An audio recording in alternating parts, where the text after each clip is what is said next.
할렐루야. 반갑습니다. 네, 오직 성령으로 충만한 여러분이 되시길 바랍니다. 아멘. 마태복음 19장 말씀 우리 함께 보겠습니다. 마태복음 19장 16절부터 22절까지의 말씀인데요. 우리 한 절씩 교독하고 마지막 절은 함께 읽겠습니다. 마태복음 19장 16절부터의 말씀입니다. 제가 먼저 읽겠습니다. 어떤 사람이 주께 와서 이르되 선생님이여 내가 무슨 선한 일을 하여야 영생을 얻으리이까?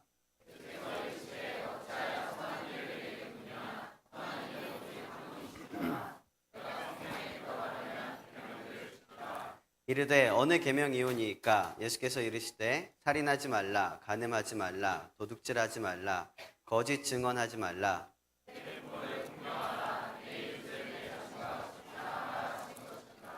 그 청년이 이르되 이 모든 것을 내가 지켰사온데 아직도 무엇이 부족하니이까?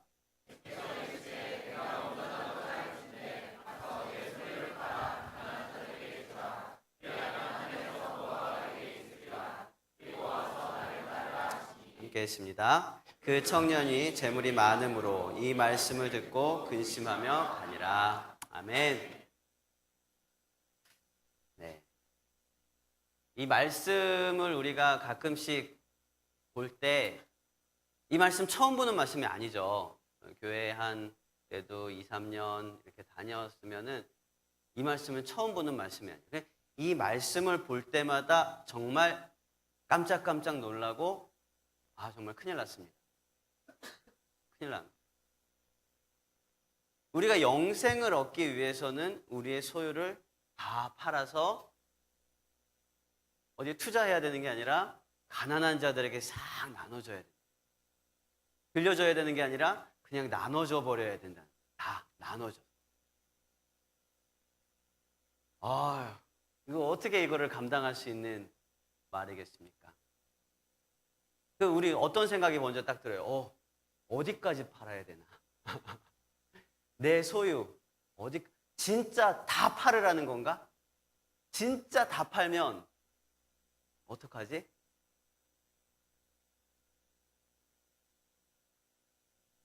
다 팔기라도 한다면 설사 우리가 다 팔아버린다면 그러면 우리가 영생을 받는 게 확실한 건가?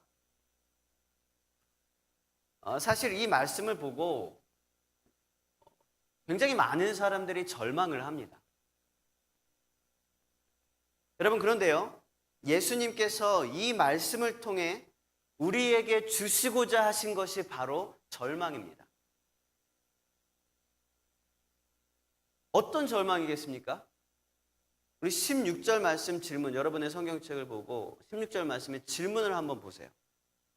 어떤 사람이 주께 와서 묻습니다. 선생님이요, 내가 무슨 선한 일을 하여야 영생을 얻겠습니까? 내가 무슨 선한 일을 하여야 영생을 얻겠습니까? 라고 질문을 했습니다. 사실 이 질문에 대한 대답은 예수님의 이 대답이 정확합니다. 내가 영생을 얻으려면 내가 무슨 선한 일을 해야지 영생을 얻을 수 있습니까? 내가 선한 일을 통해서 영생을 얻기 위해서 우리가 할 수 있는 건 뭐냐면 계명을 지키는 것밖에 없어요. 어떤 계명들입니까? 그래서 이 사람이 예수님께 물어보죠. 어떤 계명입니까? 뭐가 나오고 있습니까? 살인하지 말라, 간음하지 말라, 도둑질하지 말라, 거짓말하지 말라 등등등 10계명에 나오는 10계명 말씀들. 이 대답을 듣고 이 부자 청년은 이야기합니다. 이거 제가 다 지켰습니다. 태어나서 지금까지 다 지켰어요. 그리고 또 뭐 지킬 것이 있다면 내가 다 지켜버리겠습니다. 뭘 더 지킬까요? 자신만만하게 얘기했습니다. 그때 예수님께서 대답하셨던 대답이 바로 이 말씀이죠. 우리를 그토록 절망시키는 말씀. 너의 전 재산을 다 팔아서 가난한 자들에게 나눠주고 다시 내게로 와서 나를 따라라. 이게 무슨 의미일까요? 살인, 간음, 도둑질, 거짓말, 부모 공경, 사랑, 이런 모든 레벨을 다 통과하고 나서 전 재산을 파는 이 행위가 마지막 레벨이라서 그런 것이겠습니까? 아닐 거예요. 여러분, 물론 이런 모든 선행들, 이런 모든 선한 행위들에 대한 의지는 우리 모든 크리스찬들에게 분명히 있어야 합니다. 그러나 예수님께서 오늘 우리에게 말씀하시고자 하는 것은 이게 요점이 아니에요. 이게 요점이 아니에요. 착하게 살아라. 그렇기 때문에 너 착하게 살아라. 구제하고 헌신해라. 이거 말씀하시려고 이게 요점이 아니에요.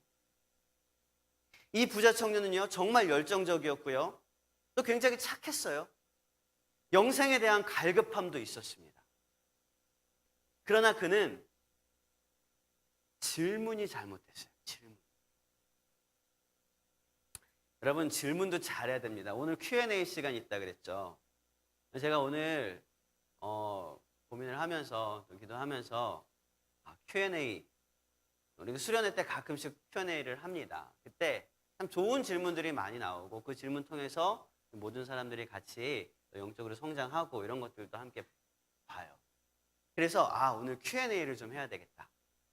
그리고 이제 어제 QR코드를 통해서 이렇게 쫙 나눴습니다. 그래서 먼저 받을 사람들도 받았고 또 여러분들도 이제 지금 말고요. 지금 막 질문 쓴다고 막 그러지 마시고 이따가 예배 끝나고 나서 잠깐 쉬는 시간 드릴 테니까 그때 필요한 질문들이 있으면 또 이렇게 올려주시고 질문을 많이 하면은 그런 질문들을 통해서 우리가 많은 것들을 배울 수 있을 것 같아요. 어쨌든 질문을 잘해야 된다요. 질문을 잘해. 잘못된 질문에서는 정답이 나올 수가 없습니다. 학교 다닐 때도 질문을 제대로 해야 제대로 된 대답을 얻지, 질문이 잘못되면 이거는 대답은커녕 본전도 못 찾아요. 그냥 혼만 나고 말죠. 이 부자 청년의 질문은 무엇이었습니까? 내가 무슨 선한 일을 해야 영생을 얻습니까? 이런 잘못된 질문이 어디 있습니까? 이것은 마치 저기 길 건너에 우리 저기 중앙역 건너편에 신도시에 건물이 세워지고 있는데 그 새로 세워지는 아파트를 우리가 분양받을 건데 그거 얼마면 분양받을 수 있습니까? 이렇게 질문하는 거랑 똑같아요. 여러분, 내가 지금 당장에 돈이 없어서 월세를 살고 있어요. 근데 어떤 사람이 와서 나에게 말합니다. 길 건너 저기 중앙동 건너편 신도시에다가 아파트를 막 분양하고 있는데 저거 지금 사면은요, 저거 한 3년만 지나면 10배로 뜁니다. 딱 얘기를 했다고 해봐요. 여러분, 혹시라도 그 말이 사실이라고 한들 우리가 분양을 당장에 받을 수 있습니까? 분양을 받으려면 나한테 그만큼의 돈이 필요한데 그 돈이 나한테 없어요. 월세를 살고 있는데 밥 한 끼를 걱정하고 있는데 어떻게 그 돈을 살 수 있겠습니까? 이런 사람이 가서 그 아파트 관리인에게 가가지고 얘기를 합니다. 네, 제가 그러면 분양을 받겠습니다. 얼마가 필요합니까? 최소 3억 정도는 있어야 됩니다. 네? 3억이요? 깜짝 놀라가지고 어깨가 축 늘어져서 돌아서서 나오는 모습. 그 모습이 바로 오늘 본문의 부자 청년의 모습입니다. 그런데 알고 보니까 이 아파트를 지은 사람이 누구냐면 자기 아버지였던 거예요. 자기 아버지가 아들 장가 갈 때 선물로 주려고 아파트를 근사하게 짓고 있었죠. 근데 이 청년은 그걸 모르고 자기의 노력으로 이 아파트를 어떻게 한 채라도 좀 분양받을까. 근데 내가 지금 돈이 3,000원밖에 없는데 3억을 내라네. 그럼 어떻게 해? 절망하고 돌아가는 거예요. 그 아버지는 아파트 관리인에게 얘기를 합니다. 저 아들이 자기 돈 주고 못 사게 해라. 무슨 스토리인지 아시겠죠, 여러분? 저거 네가 네 노력으로 못 산다는 걸 확실하게 보여줘라. 여러분, 이것은 율법과도 같습니다. 율법을 지키면 영생을 얻을 수 있다. 너무 간단합니다. 사실입니다. 그러나 죄의 종된 육신을 가지고 있는 우리로서는 하나님의 모든 율법 중에 단 하나라도 제대로 지킬 수가 없다는 것입니다. 어떻게 그 말씀을 다 여러분 10계명 중에 단 하나라도 자신 있게 지켰다고 그렇게 말할 수 있는 사람이 있겠습니까? 최소한 살인은 안 했잖아요. 그죠? 다들 머릿속에 스치고 지나간 거. 난 살인은 안 했는데. 근데 여러분 예수님께서 율법을 완성하실 때 이런 말씀을 하셨어요. 마태복음 5장에 보면 옛사람에게 말한 바 살인하지 말라. 누구든지 살인하면 심판을 받게 되리라 하였다는 것을 너희가 들었으나 살인해서 그치는 게 아니라 그 다음에 뭐라고 합니까? 나는 너희에게 이르노니 형제에게 노하는 자마다. 여러분 친구들이나 여러분 가족들이나 화내면 안 돼요. 또 형제에 대하여 라가라 하는 자. 라가는 이 당시 욕이었어요. 욕하면 심판받아요. 또 형제를 향해서 이제 미련한 놈이라 하는 자는 어디 떨어진다고요? 지옥불에 떨어져요.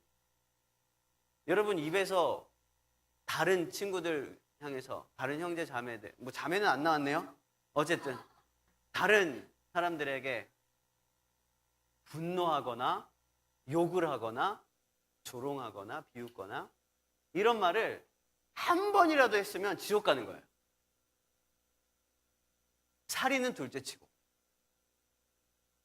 여러분 우리는 결국 율법을 지킬 능력이 없다는 것입니다. 우리의 힘으로는 율법을 어느 하나도 제대로 지킬 수 있는 힘이 없다는 거예요. 의지가 없고요. 너무나 부족하고 연약하다는 것입니다. 오늘 본문에서 이 부자 청년은요. 자기의 선행을 통해서 영생을 얻고자 했습니다. 그러나 그렇게 하기 위해서는요. 자기의 선행을 통해서 영생을 얻기 위해서는요. 완벽한 선행이 필요했습니다. 완벽한 선행. 3억을 다 갖고 와야 돼요. 그래야지 이 집을 살 수 있어요. 3,000원밖에 없는. 내 능력 밖에 있는 선행입니다. 내 재산을 모두 다 털어서 가난한 자들에게 나눠줘야 하는 거예요. 만약에 그 사람이 돌아서서 결단을 하고 모든 재산을 다 털어서 가난한 자들에게 다 나눠주고 벌거벗고 예수님께 돌아왔다고 합시다. 예수님 뭐라 그러셨을까요? 너 간음하지 않았니? 음욕을 품고 여자를 본 사람들마다 이미 간음한 거래. 너 간음 안 했니? 내 이웃의 집이나 아내나 내 이웃의 모든 재물들 하나도 탐내지도 말라 그랬어. 여기 10계명의 10번째 계명. 뺏어오는 게 아니라 훔쳐오는 게 아니라 탐내지도 말라 그랬어. 너 이거 잘 지켰니? 흘기는 눈, 교만한 마음, 원망, 조롱, 질투. 넌 정말 모든 계명을 다 제대로 지켰니? 아마 이 부자 청년은요. 예수님께 올 때마다 하나 지키고 또 가서 또 올 때마다 어깨를 느려뜨리고 근심하면서 돌아갔을 것입니다. 이것이 자신의 선행으로 영생을 얻고자 하는 이들에게 예수님께서 주시고자 했던 절망입니다. 절망.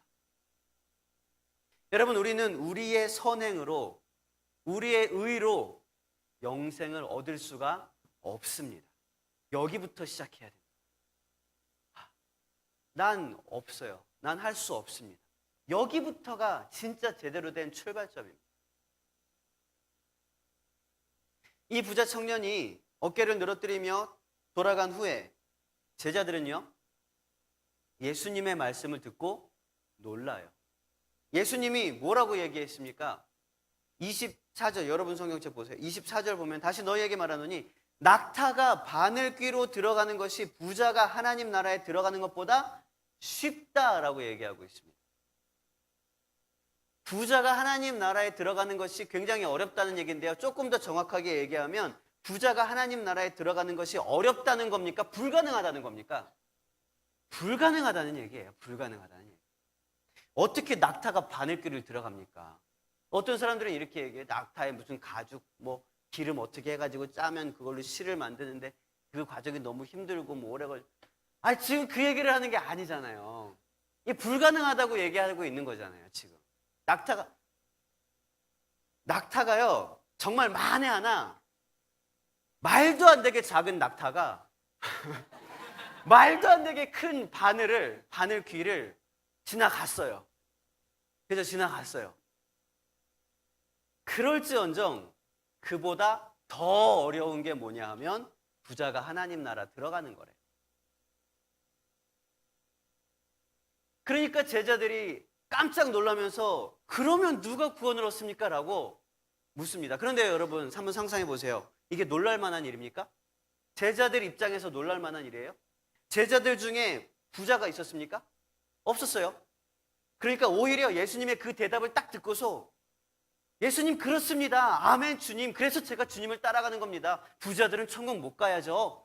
막 그래야 되지 않겠습니까? 우리 상식적으로 생각하면. 왜냐하면 이 사람들 가난한 사람들이에요. 근데 제자들은 놀라는 거예요. 그러면 누가 천국에 가겠습니까? 누가 영생을 얻겠습니까? 왜 놀랄까요? 다 부자라고 생각하나? 아닙니다. 이 부자라는 단어를 우리는 잘 해석해야 돼요. 이게 마가복음, 마태, 마가, 누가복음에 동일하게 다 나오는 말씀이거든요, 이 말씀이. 근데 이 중에서 마가복음에 보면 이 부자라는 단어를 어떻게 표현하고 있냐면 재물이 있는 자라고 표현을 하고 있고요. 그 재물이 있는 자 할 때 그 있다라는 단어가 엑손테스라는 헬라어 단어인데요. 그 단어는 있다 없다를 나타내는 게 아니라 매달리고 있다라는 뜻입니다. 그러니까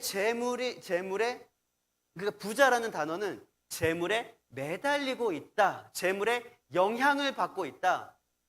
재물에 관심을 두고 있다. 이렇게 표현할 수 있는 거예요.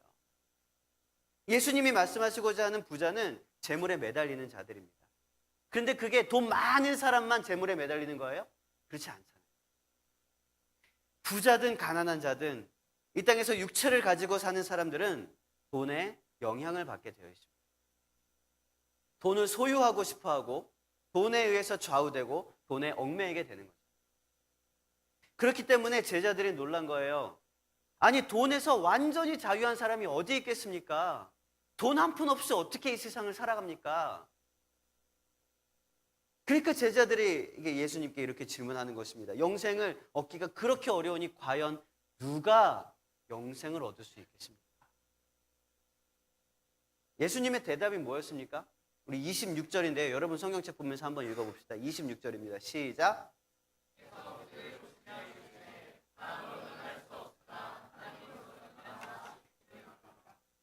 그렇습니다. 제자들이 물었죠. 영생을 얻기가 이렇게 어려우니 과연 누가 영생을 얻겠습니까? 예수님이 대답합니다. 그래, 못해. 아무도 못하는 거야. 사람으로서는 못하는 거야. 못하는 거 맞아. 너네 생각이 맞단다. 내가 어떤 선한 일로 영생을 얻는다는 것은 불가능하다는 것이에요. 그거 예수님도 알고 계시다는 겁니다.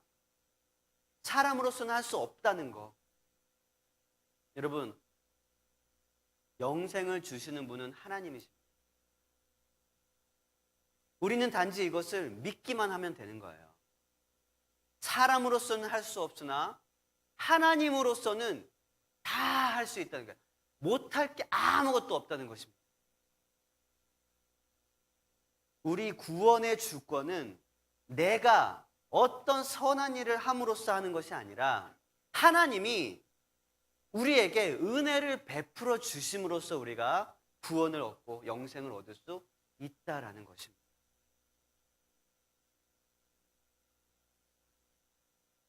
아빠라는 존재에 대한 전지전능함이 사라지는 것은 아마 중학교 정도 되지 않아서부터이지 않을까 싶습니다.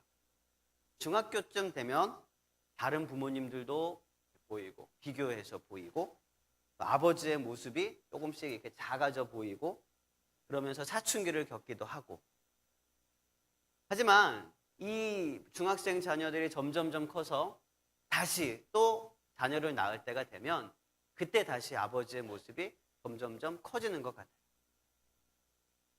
제가 아이들을 키우다 보니까 우리 아버지가 저를 키울 때에 어떻게 하셨을까를 많이 생각을 하게 되더라고요. 물론 어머니에 대한 생각도 하고 하지만 저는 이제 아버지니까 우리 아버지라면 어떻게 했을까? 이럴 땐 어떻게 하고 저럴 땐 어떻게 했을까?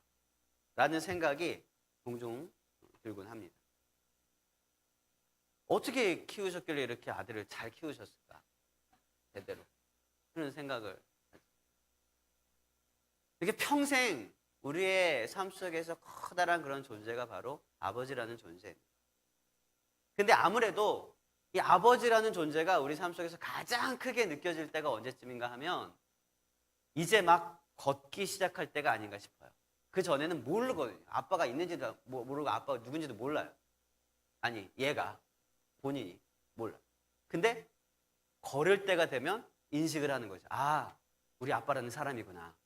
인식을 하고 내 눈앞에 자주 보이는구나. 인식을 합니다. 지금 제 막내딸에게 있어서는 저는 엄청나게 전지전능한 존재일 것입니다. 무엇이든지 말만 하면 다 해줄 수 있어요. 내가 말을 못해서 그렇지. 엄마보다 더 높이 안아줄 수도 있고요. 조금 더. 그리고 이렇게 궁금해하는 거는 제가 다 보여줄 수도 있고 갖고 싶다고 얘기하는 건 다 이렇게 갖다 줄 수 있습니다. 이게 바로 하나님과 우리와의 관계입니다. 우리가 할 수 있는 건 아무것도 없습니다. 가까스로 실수로 5걸음 이상 걷는 거지 우리가 할 수 있는 거 아무것도 없어요. 그저 하나님께서 보시고 우리의 필요를 채우십니다. 가끔씩 우리가 필요한 것과 우리가 원하는 것이 맞아떨어지는 경우 너무 기쁘게 필요를 채워주시고 우리도 기뻐합니다. 그러나 어쩔 때는 우리가 원하는 것이 우리에게 우리에게 있어서면 안 된다라는 것이면 막 뭐 가지러 가는데 점점 멀어져요. 그게 분명히 물컵이 앞에 있었는데 그 잡으려고 쫙 손을 뻗는데 그게 저쪽에 가 있어요. 희한해요. 아이들 입장에서. 여러분, 하나님께서 우리의 필요를 채우시고 하나님께서 우리에게 필요 없는 부분들을 멀리 하시고 제거하시는 것입니다. 가장 중요한 것은 하나님에 대한 우리의 절대적인 믿음입니다. 하나님께서 나의 아버지가 되신다는 사실을 깨닫고 기억하는 것. 그것이 하나님의 자녀로서의 삶을 누리는 가장 확실한 방법인 것입니다. 우리가 옆집 아저씨한테 뭔가를 강력하게 요구할 수는 없잖아요. 우리 아버지라는 거. 그러면 우리에게 있어서 선행이라는 건 과연 무엇인가? 선행이라는 것. 왜 우리가 착하게 살아고, 왜 우리가 살인하지 말아야 되며, 왜 우리가 도둑질하지 말아야 되고, 왜 우리가 부모를 공경해야 되고, 왜 우리가 이웃을 사랑해야 하는가 하는 것입니다. 우리에게 있어서 선행은요, 구원을 위한 방편이 아닙니다. 우리에게 있어서 선행은요, 하나님께 영광을 돌리기 위한 방법입니다. 우리의 삶의 목표는 구원에서 멈추는 게 아닙니다. 너무나 우리의 삶 속에 꼭 필요하고 반드시 이루어야 하는 것이 구원이긴 하지만 그게 우리의 삶의 목표가 아니라는 거죠. 만약에 구원, 즉 하나님 나라 가는 것이 우리의 삶의 목표라면 우리가 왜 이 땅에 태어났겠습니까? 차라리 하나님 나라에 태어나서 그냥 하나님 나라에 바로 가 있으면 되잖아요. 그게 하나님 원하시는 것이고 우리에게도 반드시 필요한 것이라면 그럼 바로 그냥 하나님 나라로 가면 되지. 우리가 왜 이 땅에 태어나서 이렇게 힘들게 살아가는 거예요? 우리를 이 땅에 보내시고 하나님께서 이 땅에다가 우리를 살게 하신 이유가 분명히 있다는 것입니다. 여러분, 배우가 무대에 뭐 하러 섭니까? 연극 끝나고 나면 다시 내려갈 거 뭐 하러 무대에 올라옵니까? 다른 삶을 살아가는 그런 연기 막 펼칠 거 내 삶도 아닌데 뭐 하러 그렇게 배우가 연기를 하고 연극을 하겠습니까? 배우가 무대에 서는 이유는 무대에서 그 배우가 할 역할이 있고 또 그 역할을 통해서 연출자가 의도하는 바를 관객들에게 알리기 위해서입니다. 분명한 목적이 있기 때문에 무대에 올라오는 거예요. 그냥 시간 때우기 위해서 올라오는 게 아니에요. 우리의 삶도 마찬가지입니다. 우연찮게 이 땅에 태어나서 그냥 시간 지나가다가 가까스로 구원받고 그러고 천국 가고 이게 이 땅에 우리가 내려온, 이 땅에 우리가 태어난 이유가 아니라는 겁니다. 우리의 삶을 통해서 우리의 삶의 연출자이신 하나님의 의도하는 바를 세상에 알리는 것, 그것이 우리의 삶의 목표입니다. 지금 우리가 숨을 쉬고 있는 이유라는 것. 우리의 삶의 목표는 구원에서 멈추는 게 아니라 우리의 삶을 통해서 하나님께 영광을 돌리는 거죠. 마태복음 5장의 말씀처럼 하나님께서는 우리의 선행을 통해서 영광을 받으시고 또한 우리는 세상 사람들에게 하나님의 빛을 비추게 되는 것이에요. 우리가 선행을 함으로써 하나님께서 영광 받으시고 또 세상 사람들이 하나님의 살아계심을 우리를 통해서 보고 하나님께로 돌아오는 것, 그것이 우리가 삶을 살아가는 목표인 것입니다. 여러분, 이 부자 청년이 어떻게 됐을까요? 결과는 나오지 않습니다.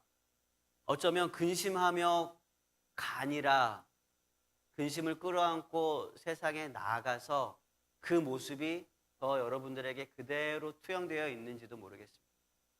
여전히 세상의 것 때문에 근심하고 있고 여전히 내가 버리지 못하는 것들 때문에 염려하고 거기에 매여서 살고 있는 삶. 만약에 이 부자 청년이 전 재산을 팔고 다시 돌아왔다면 어쩌면 그도 예수님의 제자 중 하나가 되었을 수 있었을 거예요. 제자들이 배를 버리고 돌아온 거죠. 주님께로 온 거죠. 여러분, 이 청년의 발목을 붙잡고 있는 것이 무엇이었겠습니까? 바로 재물이에요. 재물. 돈이 너무 많다 보니까 이게 발목을 잡고 있었어요. 정작 이 청년은 아마도 좋은 환경에서 태어나서 좋은 부모님께 어려서부터 신앙의 그런 엄한 교육을 받으면서 그렇게 자라났을지도 모릅니다. 그렇기 때문에 그에게 있어서 살인이라든지 간음이라든지 도둑질과 같은 죄들은 오히려 지으려야 짓지 못하고 막 이렇게 멀리 떨어진 그런 죄들일 수도 있었습니다. 하지만 그에게 있어서 가장 약한 부분은 재물이었습니다. 여러분, 세상의 가치로 볼 때 가장 강한 것이 신앙의 가치로 볼 때 가장 약한 것이라는 걸 여러분 아십니까? 남들이 볼 때 와, 저 사람은 진짜 권력이 있는 사람이야. 권세가 있는 사람이야. 그러면 그 사람은 그 사람의 신앙 성장을 방해하는 요인이 뭐냐면 권력입니다. 누군가 어떤 나의 외모가 참 예쁘다, 나의 외모가 참 잘생겼다라고 하는 사람이 있다면 나에게 그 외모는 신앙 성장에 저해가 되는 방해 요소가 되는 것입니다. 심지어는 착한 것, 남들이 다 나보러 착하다 그래요. 또 나도 착하게 사는 것이 너무나 중요하다고 생각합니다. 그런 나의 착한 마음, 착한 행동들이 결국은 내 신앙의 성장을 방해하는 그런 저해 요소가 된다는 거예요. 자기의.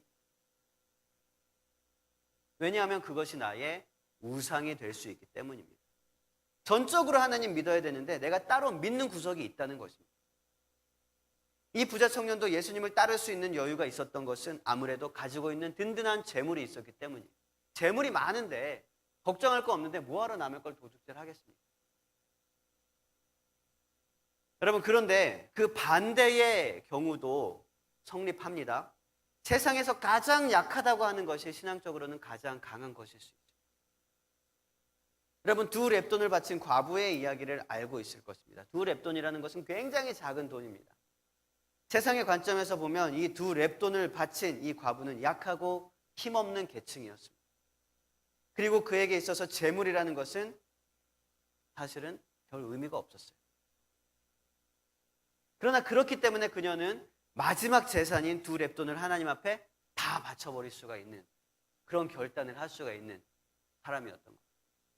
여러분 잘 아실 것입니다. 전 재산을 하나님께 바치는 것은 가난한 사람보다 부자가 더 어렵다는 사실이에요. 그렇기 때문에 이 가난한 과부는 재물을 바침으로 하나님께 칭찬을 받을 수 있게 된 것입니다. 하나님께서 칭찬하시면 이게 결론이 난 것입니다. 여러분, 사람이 자기 노력으로 하다가 끝내 못해서 쓰러지는 그 지점이 바로 하나님께서 일하시기 시작하는 지점입니다. 물에 빠진 사람을 구해주기 위해서는 자기 힘이 다 빠질 때까지 기다려야 한다고 하죠. 여러분, 나의 노력이나 행위나 나의 어떠함이 아니라 주의 십자가의 보혈을 믿고 나아가는 저 여러분이 되시길 바랍니다. 나를 구원하신 분은 오직 예수 그리스도, 나의 죄를 대속하신 분은 오직 그분의 십자가 밖에는 없습니다. 나는 여전히 부족하지만 나를 부르신 주님의 사랑을 믿으면서 우리가 한 걸음씩 한 걸음씩 이 세상을 나아가는 거예요. 여러분, 이 시간 우리가 함께 찬양하고 기도하도록 하겠습니다. 주님의 십자가를 믿으면서 갑니다. 나의 의를 내려놓습니다. 내 힘이 아니라 하나님의 은혜로 내가 서게 하여 주옵소서. 지금까지 내가 붙들고 얽매여 있었던, 정말 이것만큼은 내가 믿을만하다 라고 생각했던 것들이 있다면 주님, 이것 때문에 우리가 천국 가는 거 아님을 믿습니다. 이 모든 것들보다 우선되어지는 하나님의 그 은혜, 하나님의 그 사랑에 내가 정말 충만하게 잠길 수 있도록 고백하고 결단하는 그런 귀한 시간 되시길 바랍니다. 우리 함께 찬양하고 기도하도록 하겠습니다. 찬양하고 기도할 때에 안수기도 받으실 분들은 앞으로 나와 주시길 바랍니다. 찬양하겠습니다.